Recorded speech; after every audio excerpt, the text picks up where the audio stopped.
অমিত শাহকে বিরুদ্ধে অভিযোগ তুলে আম্বেদকর মন্তব্য সামনে রেখে বিরোধীরা সারা দেশে যে আন্দোলনে নেমেছে, বিশেষ করে কংগ্রেস, সেই আম্বেদকরের অসম্মান তা নিয়ে কংগ্রেসের আন্দোলন, আপনি রাজ্যসভায় নিজেও দেখে এসছেন সারা দেশ নিয়ে কংগ্রেসের কি আন্দোলন, কীভাবে দেখছেন?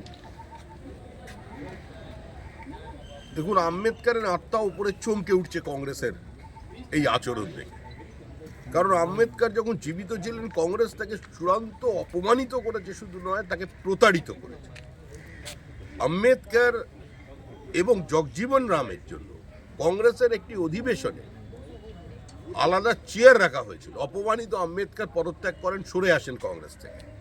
এবং 1956 সাল থেকে 1990 সাল পর্যন্ত যখন কংগ্রেস ধারাবাহিকভাবে ভারতবর্ষের শাসন ক্ষমতায় মোটামুটি ছিল, তখন আম্বেদকরের নাম তাদের একবারও মনে করে। আসলে সেদিন রাজ্যসভায় অমিত শাহ যে ভাষণ দিয়েছিলেন, তার কোনো উত্তর কংগ্রেসের কাছে নেই। তিনি দেখিয়ে দিয়েছিলেন কিভাবে দিনের পর দিন কংগ্রেস দলিত বিরোধী আচরণ করেছে, কিভাবে কংগ্রেসের নেতারা ভারতবর্ষে দাঁড়িয়ে সংরক্ষণের পক্ষে কথা বলেন এবং আমেরিকায় গিয়ে সংরক্ষণে তুলে দেবার কথা বলেন, এবং যেভাবে রাহুল গান্ধীর সেদিনকার শরীরী ভাষা এবং রাহুল গান্ধীর কারণে, রাহুল গান্ধীর ধাক্কায় বিজেপির একজন প্রবীণ সাংসদ উড়িষ্যার তিনি রক্তাক্ত হয়ে গেলেন এবং আরেকজন সাংসদকে আইসিইউতে ভর্তি হয়ে গেল, তা থেকে দৃষ্টি ঘোরাতে এবং সার্বিকভাবে কংগ্রেসের ব্যর্থতা, কংগ্রেসকে যেভাবে মানুষ প্রত্যাখ্যান করেছে, সেগুলো বুঝে কংগ্রেস একটা নন ইস্যুকে নিয়ে নেমেছে। কংগ্রেসের এই দলিত বিরোধী আচরণ আজকে নতুন কিছু নয়।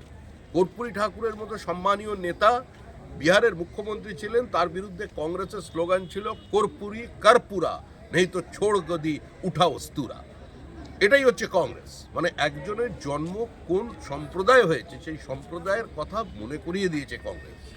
এটা কংগ্রেসের বিখ্যাত স্লোগান বিহারের, আমি আবার রিপিট করছি, কর্পূরী কর্পূরা নেই তো ছোড় গদি ওঠা অস্তুরা। এই হচ্ছে কংগ্রেস। তো তারা ভারতবর্ষের মানুষের কাছে কি কথা বলবেন, তাতে কিছু এসে যায় না। পশ্চিমবঙ্গ শুধু নয়, সারা দেশের মানুষ কংগ্রেসকে প্রত্যাখ্যান করেছে।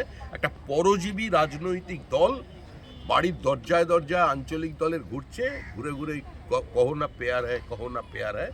এই হচ্ছে কংগ্রেসের এখনকার রাজনীতি। শেষ একটি প্রশ্ন,